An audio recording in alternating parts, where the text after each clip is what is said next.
Good afternoon. Thank you for joining us today as we mark our Day of Remembrance, a day of reflection for our community as we commemorate 4 years since the tragic events of April 30th, 2019. I know there are deep emotions as we remember a day that brought both inconceivable tragedy and incredible perseverance. Looking around me today, it's clear that Niner Nation remains resilient and strong. We find strength together. Today, we honor the lives and memory of Reed Parlier and Riley Howell. I want to recognize several members of Reed's family who are with us today: his parents, Brian and Julie, his sister Mallory, her boyfriend Juan, his grandparents, Janice and Chuck, his aunts and uncles, Sherry, Scott and Becky, Jeff and Wendy. Thank you for being here as we honor your son, brother, grandson, and nephew. I also want to recognize Riley's dad, Thomas Howell, and grandmother, Nancy Blevins, who are here today. Thank you for being here as we honor your son and grandson. I also want to acknowledge Sean Dehart, who was injured that day. We're grateful that you're here today. I want to acknowledge Professor Adam Johnson, who's here with his mom, Susan Wren, and his brother, Brandon Johnson, as well as Miranda Finch and Preston Strader, who were also in Kennedy 236 that day. Thank you for being here. We know that you've been living with what occurred in that classroom in 2019. Although he's not here today, I also want to acknowledge Chancellor Emeritus Phil Dubois, who 4 years ago told the world that Niner Nation would not be defined by this tragedy, but rather by its response. We're thankful for his leadership of UNC Charlotte. I also recognize members of the Niner Nation Remembrance Commission, chaired by Emily Zimmerman, who led the charge to create a permanent memorial. We're appreciative to the Memorial Selection Committee and Advisory Group, which began the process of selecting the architect for the memorial. Thank you for your service and for being here this afternoon. We're also pleased to have representatives from the architects, engineers, and designers for the project. Dean Brooke Muller will share more information about them and about the design of this beautiful memorial. I want to acknowledge our facilities management staff for guiding the project to completion, and I'm grateful to all of the faculty, staff, and students who are here today. Thank you all. I've been a proud member of Niner Nation for nearly 3 years. In that time, I've watched and learned from a community that has endured struggles but has emerged united and fortified. You all have taught me about resilience and the deep bonds of a community that extend beyond the confines of geography. In the aftermath of April 30th, UNC Charlotte made a promise to Riley and Reed and their families and to our survivors to remember what happened. Today, with the dedication of this permanent memorial, right here in the heart of campus, we uphold that pledge. This memorial forever captures the presence of Riley and Reed here in Niner Nation. Furthermore, it will serve as a daily reminder of the resilience of our community and a place of peace and comfort for all those affected by the tragic events of April 30th. Now, to share his personal reflections from April 30th, please welcome Vice Chancellor for Student Affairs, Dr. Kevin Bailey.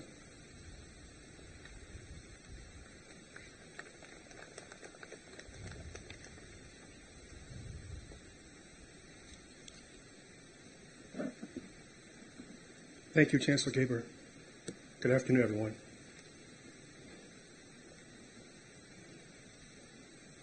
It seemed like an ordinary evening at the end of an ordinary day.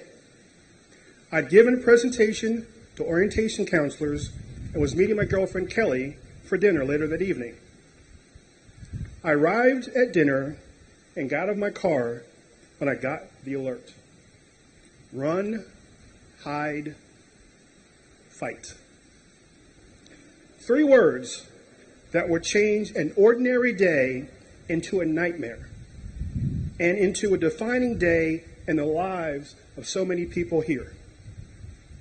I raced back to campus and was able to make my way to my usual parking spot in the cone deck.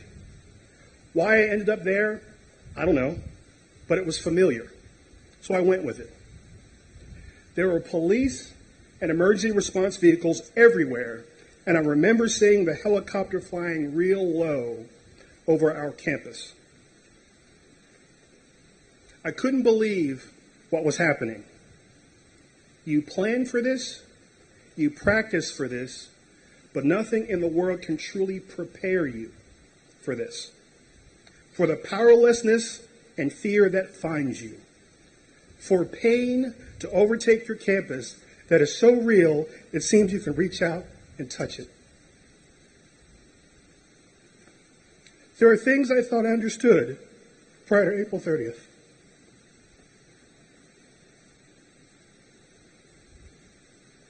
I love this campus and was so proud to be part of it. Short of being an alum, I couldn't imagine loving it more. I started my career here in housing in 1990, and it was my great honor to return here in 2017 as the Vice Chancellor for Student Affairs after a 21-year absence. I thought I understood pride for my students. There have been countless opportunities for me to be a proud Vice Chancellor, especially during my time here at Charlotte. Sadly, in more than 30 years since I began my career, I've lost students before. Each has brought their own grief, which I thought I knew how to navigate. But that day, the ordinary day that became the darkest in our history, changed what I understood. It turns out I didn't understand loss. The loss of Riley and Reed is completely different than anything I've ever experienced as a university administrator. Perhaps it's because they weren't lost. They were stolen from their families, from their friends, and from us. 4 years later, I still struggle when trying to process the anger and the anguish that accompanies something so senseless. It turns out I didn't understand pride. I'm so proud of Sean and Drew and Emily for how they persevered through the physical and emotional injuries to finish their degrees and launch their careers. I'm proud of Rami, who graduates in 2 weeks and will get the chance to launch his career. We are proud of all the students and Professor Johnson who are in Kennedy 236 for their perseverance beyond the trauma they experienced that evening. I'm not saying it was easy. It will never be easy. But they are resilient and beloved members of Niner Nation. I was and remain so very proud of this community, both on our campus and beyond. I'm still in awe of our students and how they came together quickly to memorialize Reed and Riley the next night. Former Student Body President Chandler Crean, who's with us today, Christine Slade, Michaela Brewer, orchestrated a ceremony that showed the entire world the power of Niner Nation. I can still remember standing in Houpt Arena, watching hundreds of people pour in and being struck both with grief for a loss and gratitude for the solidarity and support we were receiving. The support was everywhere. It was almost overwhelming at times. We heard from colleagues and student government associations across the country. We heard from people we didn't even know. They just wanted us to know they were thinking about Niner Nation. That night, as we moved from Houpt Arena to the Star Quad for the candlelight vigil, I understood in ways I never had before the power of this community. That's why I'm grateful to be with you all here today. We will carry Reed and Riley with us, and we will continue to say their names. Not to remember how they died, but to honor how they lived. We will honor Riley's strength and courage and selflessness. We will remember him as he was lovingly called by those closest to him, a jack of all trades, who loved Star Wars and could be found often in a garage restoring old cars. We will honor Reed's kindness and good humor and generosity. We will remember him as a technological and video game whiz who was always willing to give back to others and made friends wherever he went. We will share the story of that day because it is part of our story too. And this beautiful memorial will help us share the story with all Niners who come after us. Through this place and through us, we will know the exceptional young men Reed and Riley were and the strength of our survivors. They will understand that when an ordinary day turned into our worst, we refused to be defined by it, but we did allow it to shape us into an extraordinary and resilient community. We are all Niners. Thank you.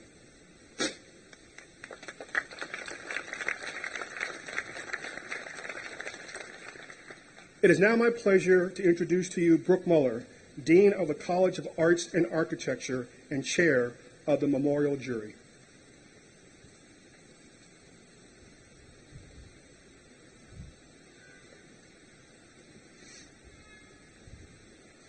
Thank you, Bailey. With honor, I share these remarks about the design of the Constellation Garden Remembrance Memorial and the skill and sensitivity exhibited by the team that earned the commission by winning the competition that involved proposals from interdisciplinary teams from across the country and the world. As Chancellor Gaber mentioned, we are honored to have with us today so many who have made this project possible. Members of the design team include Maura Rockcastle and Katie Kelly with 10 by 10 Landscape Architecture and Urbanism, Bill Washabaugh of the Hypersonic Collective, and Susan Hatchell, Landscape Architecture. In addition, I wish to recognize the engineers for this project, Trans Systems, Lynch Mikens, and 35 North, and last but not least, Heartland Contracting, and Ron Warren is here with us from Heartland today. Also, I extend gratitude to Catherine Horn and Elizabeth Frere and the rest of the team from Facilities Management, and Kim Bradley, Anna Clark, and everyone else on the university's end in making this project a reality. It has truly been an honor to work with you. As Bailey mentioned, I served as chair of the memorial jury, an extraordinary group of individuals who collaborated and deliberated over the more than 30 design competition entries. And it's so good to see members of that committee here with us also today. 10 by 10, Hypersonic, and Susan Hatchell's presentation of their design concept, their striking and evocative renderings and the poetic narrative evidenced by a level of thoughtfulness and respect that moved everyone on the jury. Multiple ideas about space and landscape and craft, memorialization, reflection, and symbolism converged in their proposal, such that an economy of means produced a richness of effect, which is what truly distinguishes excellent design, or in this case, that of the synthesis between design and art.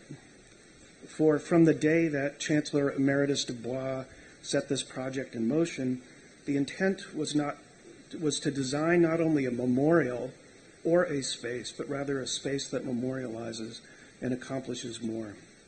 What I appreciate about the Constellation Garden we now gather in is that it both sets itself apart from and at the same time connects to the rest of campus. It creates spaces for individuals and groups to gather and reflect on the endlessly sorrowful events of April 30th and the loss and grief felt by so many, as well as the bonds that tie the community together.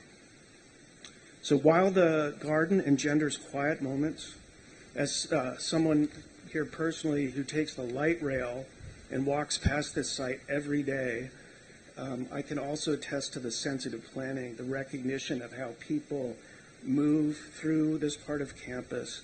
So in other words, the memorial is at once active and engaging. At the same time, it creates an atmosphere for contemplation and remembrance.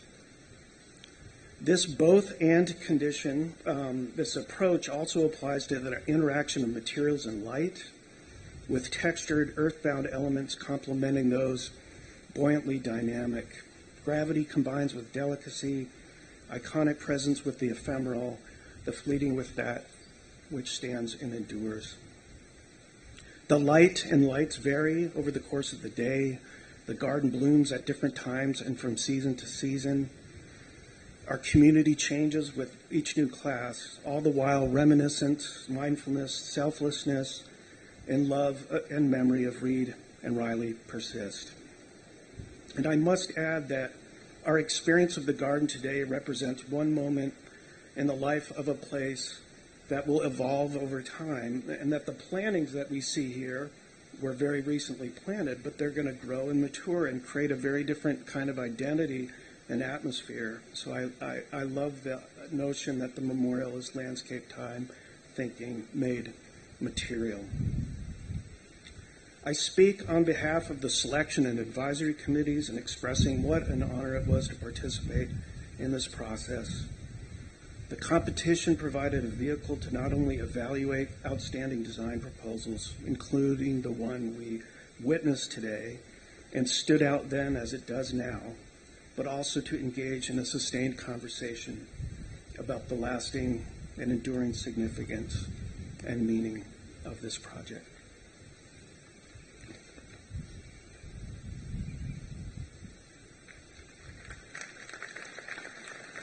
Thank you, Dean Muller. In the 4 years since the tragedy here on campus, much has occurred in our campus community and in our broader global community. We saw our world changed by an unprecedented global pandemic, which altered interactions and community as we know it. Many of the students who were here in 2019 have graduated and are now alumni. And many of us grieve each time another campus experiences the horrors we went through 4 years ago, leaving troubled hearts in their wake.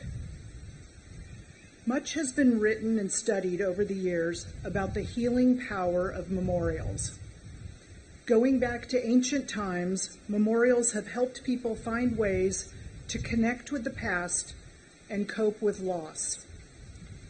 My hope is that this memorial that we dedicate today will find a place in our collective heart, helping Niner Nation heal and grow stronger. To that end, we will now light this beautiful memorial. The lights will remain on throughout the night, and I do encourage people to come back after dark. Let's see if we can.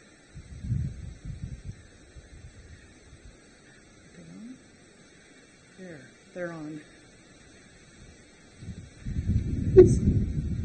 Come back at night, and it will be really amazing, okay?